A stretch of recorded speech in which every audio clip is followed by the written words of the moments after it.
नमस्कार साथियों, प्रताप क्लासेस के यूट्यूब प्लेटफॉर्म पर आप सभी का हार्दिक स्वागत है, अभिनंदन है। डेली की तरह आज फिर हम प्रश्न लेकर आए हैं राजस्थान कर्मचारी चयन बोर्ड के।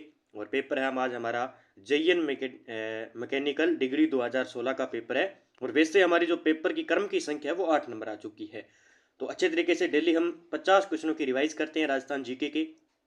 तो 2015 से लेकर 2024 तक मैं आपको सभी पेपर करवाने वाला हूं। प्रताप क्लासेस के साथ जुड़ जाइए और प्रताप क्लासेस के टेलीग्राम से जुड़ जाइए। तो पिछले प्रश्नों से तैयारी सफलता का आसान रास्ता, तो प्रीवियस ईयर क्वेश्चन हम डेली सोल्यूशन करवाते हैं। तो सभी साथी वीडियो को लाइक करें, शेयर करें। चैनल पर नए हो तो चैनल को सब्सक्राइब कर ले, जैसे ही वीडियो अपलोड करेंगे आपके पास नोटिफिकेशन पहुंच पाएगा। तो देखिए आज के प्रश्नों की बात करते हैं, टॉप 50 प्रश्नों की। ये है आज का हमारा पहला प्रश्न। रंगमहल 1952 ईस्वी में किस पुरातात्विक के निर्देशन में उत्खनन करवाया गया था? रंगमहल की बात करेंगे। सबसे पहले रंगमहल जो सभ्यता है वो हनुमानगढ़ जिले के अंदर है। कहाँ पे है? हनुमानगढ़ जिले के अंदर है रंगमहल। और 1952 से लेकर 1954 के बीच में जो इसका उत्खनन कार्य किया गया था और किसके द्वारा किया गया, वो है हन्ना रीड के द्वारा। किसके द्वारा? हन्ना रीड के द्वारा।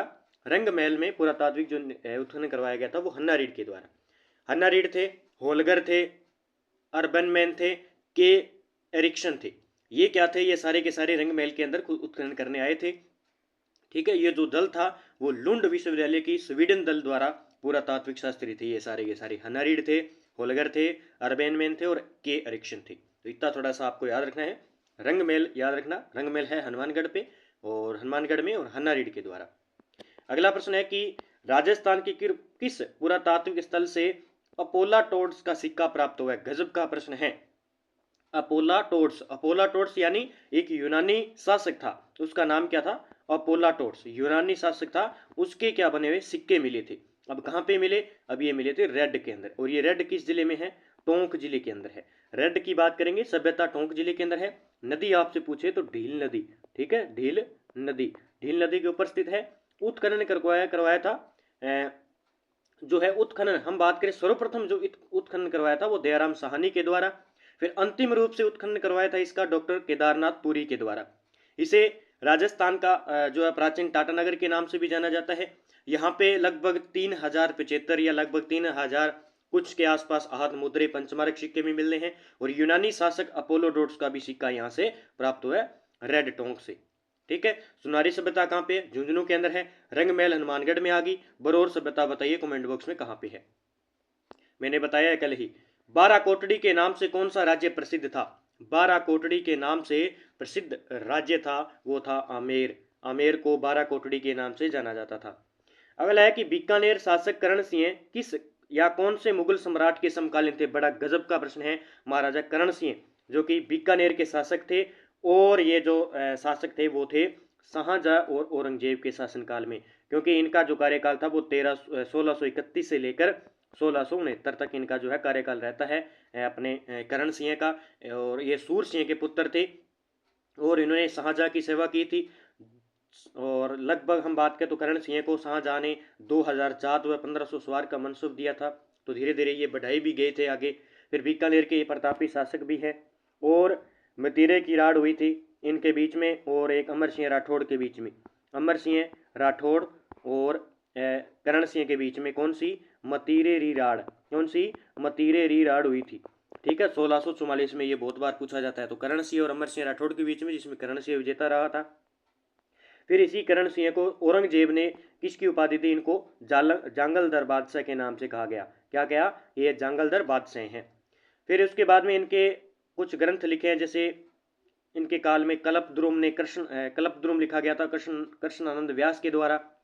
और कर्णभूषण है, मैं आपको लिखा देता हूँ क्योंकि एग्जाम में कई बार ये पूछ लिए जाते हैं। इनमें ग्रंथ की बात करूँ, एक है कल्पद्रुम। ठीक है, ये लिखा गया था कृष्णानंद व्यास के द्वारा, कृष्णानंद व्यास के द्वारा। दूसरा एक आपसे इनसे संबंधित है कर्णभूषण। ठीक है, ये ग्रंथ किसने लिखा? कर्णभूषण। एक है काव्य डाकिनी, काव्य डाकिनी ग्रंथ। ये दोनों ग्रंथ आपको याद रखने हैं। ये गंगानंद मैथिली का है। ठीक है, गंगानंद मैथिली का है। फिर एक है कर्णा वसंत। क्या है? कर्णा वसंत है। एक कर्णा वसंत किसका है? भट्ट होइशक का है, भट्ट होइशक। ठीक है, और एक है कर्ण संतोष। ये किसका है? ये है भी कवि मुद्रल का, कवि मुद्रल का ग्रंथ है। तो कल्पद्रुम है, कृष्णानंद व्यास का। कर्ण भूषण है, ये आए थे अपने गंगानंद मैथिली का है। कर्ण भूषण है, काव्य डाकिनी है। और कर्ण वसंत पूछा जाए तो भट्ट होसनी का है। और कर्ण संतोष है कवि मुद्रल का। अगला प्रश्न देखिए, यह ऐसा किला है जिसका दरवाजा कोई आक्रमणकारी नहीं खोल सका है। हसन निजामी का यह कथन राजस्थान के किस जिले के बारे में कहा गया है? बड़ा गजब का प्रश्न है। तो ये है जालोर का किला। कहाँ पे? जालोर का किले के लिए। जालोर दुर्ग किस नदी पे है? सूकड़ी नदी पर है। सूकड़ी नदी पर है। इसे सवर्णगिरी नदी, सवर्ण दुर्ग भी कहते हैं। सुवर्णगिरी दुर्ग भी कहते हैं। कनकांचल दुर्ग भी कहते हैं इसको। उदोतन सूरी के द्वारा यहाँ पे एक वो लिखी गई थी, कुवल्यमाला, जालोर में, ये याद रखना है आपको। और इसी जालोर के बारे में बात करें तो प्रतिहार नरेश नागवट प्रथम ने जालोर में अपनी राजधानी स्थापित की थी। ठीक है, ये थोड़ा सा डिटेल है। मंत्र राज प्रकाश किस संत के आध्यात्मिक विचारों का संकलन है? गजब का प्रश्न अभी बार बार पूछा जा रहा है। तो संत सुंदरदास जी, संत है सुंदरदास जी का। ठीक है, मंत्र राज प्रकाश याद रख लेना, संत सुंदरदास जी के। समुद्र लहर नाम से लहरिया कहाँ रंगा जाता है? समुद्री लहरिया, तो समुद्री लहरिया है जयपुर का प्रसिद्ध है। कहाँ का प्रसिद्ध है? जयपुर का। वैसे आपसे पूछे कि लहरिया कहाँ का प्रसिद्ध है राजस्थान में, तो जयपुर और जोधपुर। जयपुर और जोधपुर में राजस्थान के लहरिया प्रसिद्ध है, जो कि सावन मास में तीज में ओढ़ी जाने वाली लहरिया है। फिर लहरिया के प्रकार है कुछ लहरिया के प्रकार है जैसे फोहनीदार है। ठीक है, फोहनीदार है। और खत है, ये भी एक लहरिया का प्रकार है। आपसे पूछा जाए पंचलड़, ये भी एक जो है इसका लहरिया का प्रकार है। पाटली भी लहरिया का प्रकार है, क्योंकि कई बार एग्जाम में पूछ लिए जाते हैं। फिर समुद्री लंका लहरिया जयपुर का प्रसिद्ध है। फिर आपसे पूछे एक है मोठड़ा। मोठड़ा कहाँ का प्रसिद्ध है? जोधपुर का। आपसे पूछे कि मोठड़ा कहाँ का प्रसिद्ध है? जोधपुर का। फिर आपसे पूछे पोमचा कहाँ का प्रसिद्ध है? तो पोमचा जयपुर का प्रसिद्ध है। एक आपसे पूछा जाता है कि पीला पोमचा, एक होता है पीला पोमचा। ठीक है, पीला पोमचा कब पहना जाता है? जब लड़के का जन्म होता है। लड़के के जन्म पर जब नाम उसका निकाला जाता है तब ओढ़ा जाता है, ननिहाल पक्ष की तरफ से लिया जाता है। फिर है गुलाबी पोमचा।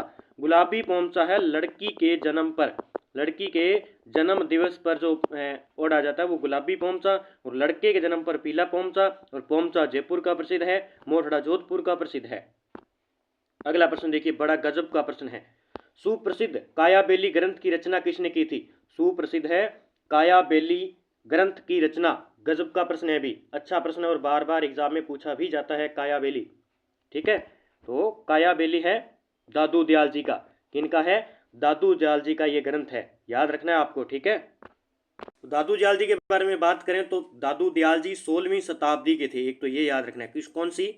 16वीं शताब्दी के। इनका जन्म होता है 1544 ईस्वी। 1544 ईस्वी में इनका जन्म होता है गुजरात के अहमदाबाद में। फिर इन्होंने प्रश्न पूछा जाता है कि दादू पंथ की स्थापना कब की? तो ये 1568 के अंदर इन्होंने दादू पंथ की स्थापना की। फिर ये राजस्थान के सबसे पहले सांबर में आए। कहाँ पे? सांबर में आए 1568 में। ये सॉरी 54 है यहाँ पे।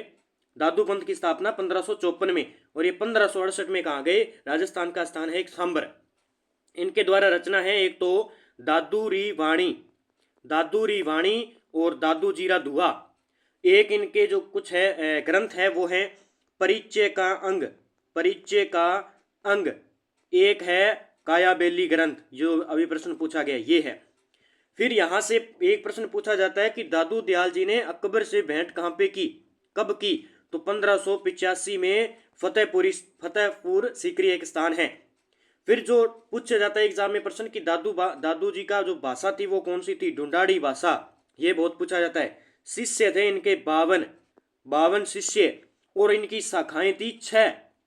ये प्रश्न पूछा गया था पीछे। इनकी शाखाएं 5 या 6, ठीक है, दोनों में से।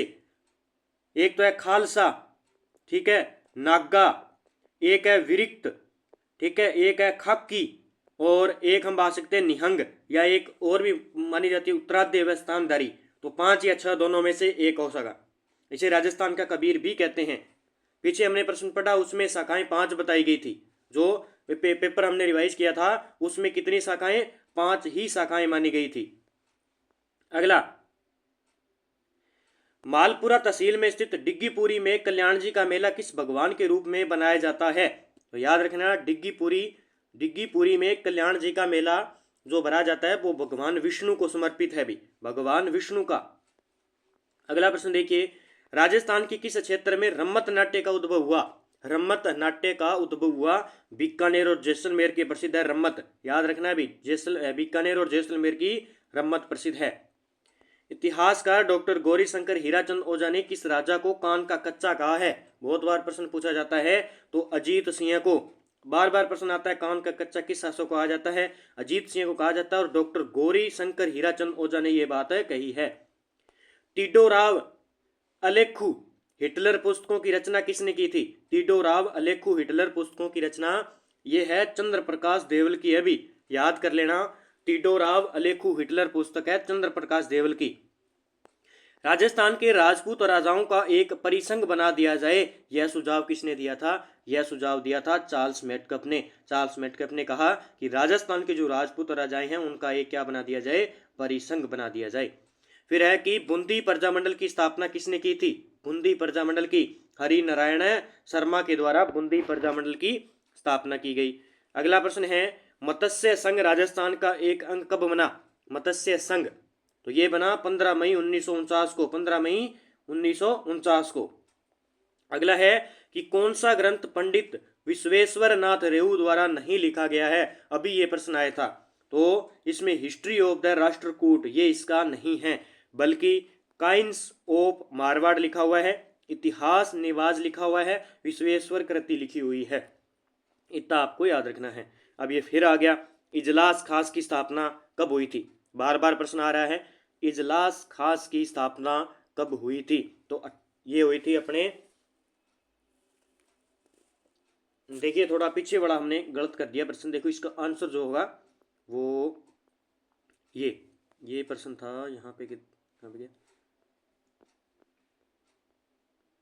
हाँ ये, इसमें ये नहीं था। इतिहास निबाज इनकी थी, coins of Marwar, history of the Rashtrakuta और विश्वेश्वर कृति। तो 3 नंबर इसमें रॉन्ग हो जाएगा, थोड़ा मिस्टेक हो जाता है कई बार। इजलास खास की स्थापना कब हुई? तो ये हुई थी 1877 में, याद रख लेना भाई। इजलास खास की स्थापना 1877 में हुई थी। अगला प्रश्न, कौन सा कूट सुमेलित नहीं है? एक तो राज्य दिए हुए हैं और शासक दिए हुए हैं। धौलपुर, करौली, बांसवाड़ा और कोटा के हमें बताना है कौन कौन से 1857 क्रांति के समय शासक थे। ठीक है, तो कौन सम्मिलित नहीं है इनमें? करौली का मदनपाल था, बांसवाड़ा का लक्ष्मण सिंह है, कोटा का राम सिंह द्वितीय था, तो धौलपुर का जो है शंभू सिंह नहीं था। ये इसमें 1 नंबर गलत हो जाएगा। अगला प्रश्न देखिए कि अलवर का नीमूचाणा हत्याकांड कब हुआ? अलवर का नीमूचाणा हत्याकांड कब हुआ था भाई? अलवर का नीमूचाणा हत्याकांड, अलवर में नीमूचाणा हत्याकांड हुआ था 1925 में। कब हुआ? 1925 में।